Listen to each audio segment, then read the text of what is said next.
everybody, in this video you will see what I do with some of these large rocks and some of the smaller rocks. There's going to be 2 projects in this video and a couple of more videos to follow, so you can see the other things that I did with the other smaller rocks as well. And I hope you enjoy this video. Everybody, in this section right here, you see that I am putting hot glue on a baking paper or wax paper, and what I'm going to be doing is putting the rocks on top of it, and then once you see it where I've started to place the rocks on top, this can also be used like a hot pad, or for a hot pad in the kitchen. You can just set it on the counter and put hots on it, but I decided to take it a little further, and I had bought some rocks at I think at Hobby Lobby a long time ago. They're really pretty, they're small, they're decorative, so that's what you see later on in this video that I start to add so that I can make a candle holder out of these rocks. But like I said, you start to see me put some of the rocks down, but before I do anything else, when you start to see them come together, it would be a very cute pot holder. So I just wanted to say that, and continue enjoying the video.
So you're probably looking at it now, and now you can see that we're getting closer to the point to where you could just leave it alone and just of course remove the excess little bit of hot glue on top of some of the rocks and clean it up, and it can be used as a hot pad to place pots on. So I wish I would have left it like that at the, now that I look at it, but it's okay. Sometimes I just kind of wanted something different that day, but it turned out to be a really pretty candle holder. So with that bit of a boho type of natural organic look. And you can see me here adding the little decorative rocks that I had bought a long time ago, and I'm just kind of start to adding them on, and the more I add on, the more I start to like how it looks.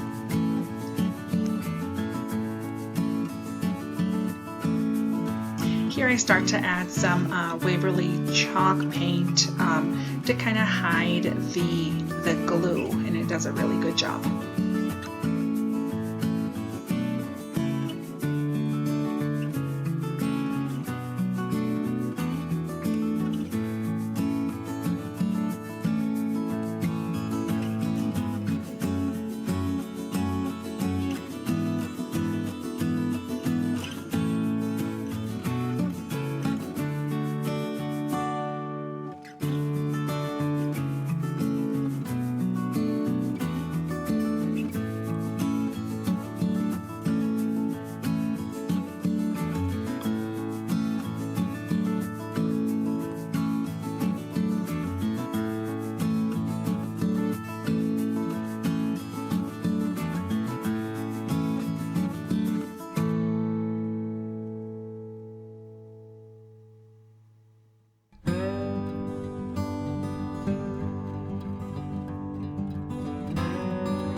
And if you're probably wondering what happened to the rest of the wax paper, I just kind of tore it off, cut it, some of it. As you can see, once I flip over the candle holder, you can see that it's still there.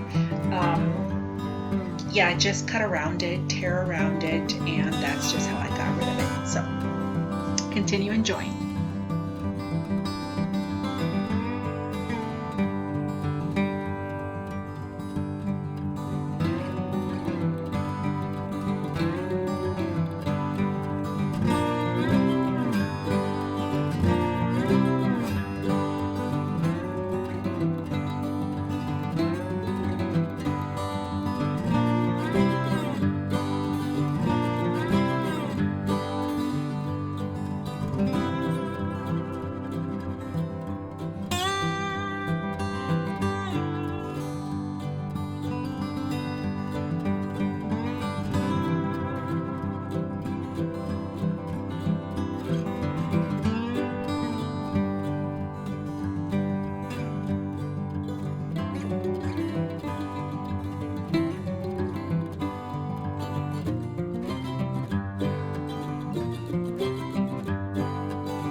And this is the finished product. I do like it very much, but I don't know, I felt like I maybe put a little too much rocks on it, but it's okay. It still looks very earthy, very boho, very organic, and very cute. I really am enjoying this candle holder.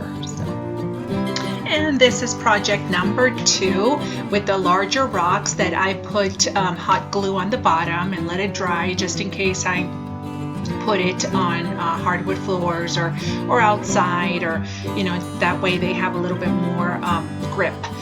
And so here I'm painting the larger rocks, and I only do one that's blue because that one's going to go in the guest room. So I wanted to match the color that it's going to be a doorstop too. So, and this is where I'm just kind of making sure everything is painted properly and it looks good. And you see that white rock, I did not like it white, so I went ahead and painted over it with that beige color, that light brown. It looks so pretty. So keep enjoying.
Okay, so as you can see, I already have all of my vinyl signs that I made for each rock.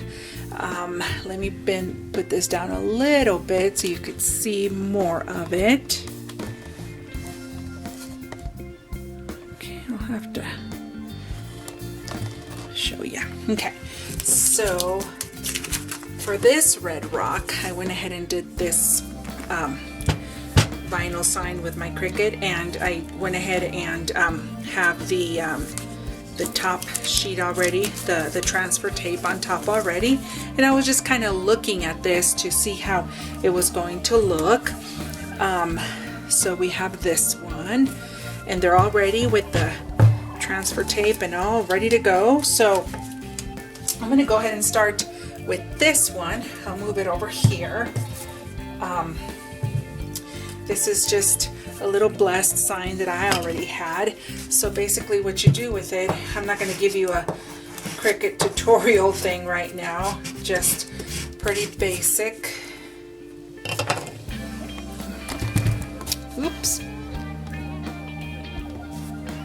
Okay, perfect. So I'm just kind of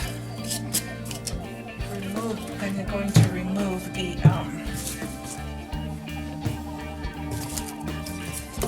this sign. I'm transferring it over to the transfer tape. Then we are going to make sure this transfer tape is quite old. I just noticed that there's might be a little section in there. No, it'll look good. Okay. So it'll come out like this, like that, and then I'm just going to, my rocks are clean, so I'm going to kind of rub it on there so that it stays. Now please keep in mind that I am using an outdoors vinyl. There's vinyl for outdoors, indoors, heat transfer for clothing, and this is an Oracle. Oh, I can't think of which one it is. I think it's Oracle 651, and it should be very good for outdoors because it's very, very sturdy, and it'll hopefully, and I think it should, weather the storms outside. I just hope it weathers the sun that we get. And then you just kind of remove it and just kind of make sure that it's on there. I see something here that I think I should have removed. Yep, sure enough. Something there too, but I'm not going to mess with it too much and make it look worse. So just kind of rub it on there really good, and it should withstand the weather. If not, we'll know. So there's one. See how cute that is? And my transfer tape, I'm going to, because I save it, it's better when it's been used. So I just kind of save that. That's trash. Put it in a different pile. Let's go ahead and move on to this one now. Make sure that it's been transferred good. Over. To pick it up.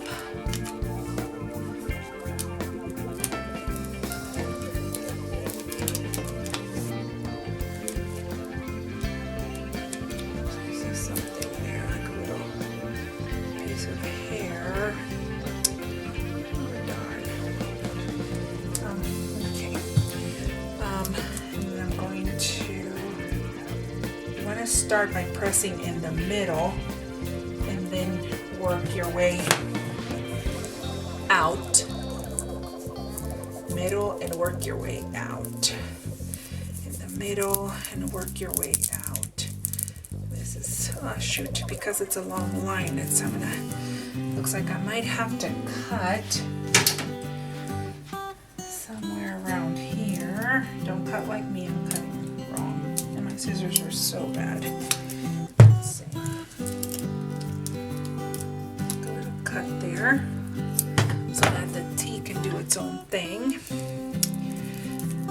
Continue to just, so I'm going to continue to do this with all of them, and then I'll show you the finished product, okay?